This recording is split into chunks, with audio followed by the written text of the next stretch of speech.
అతన్ని క్షమించు ఎందుకంటే అది క్రీస్తు చేసింది మరియు చార్లీ చేసేది కూడా అదే. ద్వేషానికి సమాధానం ద్వేషం కాదు. సువార్త నుండి మనకు తెలిసిన సమాధానం ప్రేమ మరియు ఎల్లప్పుడూ ప్రేమ. మన శత్రువుల పట్ల ప్రేమ మరియు మనల్ని హింసించే వారి పట్ల ప్రేమ. ప్రపంచానికి టర్నింగ్ పాయింట్ యుఎస్ఏ అవసరం. దుఃఖం మరియు పాపం యొక్క మార్గం నుండి యువతను దూరం చేసే సమూహం దీనికి అవసరం.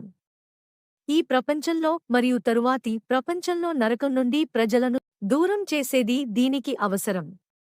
సత్యం మరియు అందం దిశలో చూపబడిన యువకులు దీనికి అవసరం. కాబట్టి ఈ రోజు నేను మీకు ప్రతి భాగం హామీ ఇస్తున్నాను, మా పని గొప్పగా మారుతుంది. టర్నింగ్ పాయింట్ యుఎస్ఏ యొక్క కొత్త సీఈఓ కావడం యుఎస్ఏ కొత్త సీఈఓ కావడం నాకు చాలా గౌరవంగా ఉంది. చప్పట్లు. నేను దానిని తేలికగా తీసుకోను. చార్లీ మరియు నేను ఉద్దేశ్యంలో ఐక్యంగా ఉన్నాము.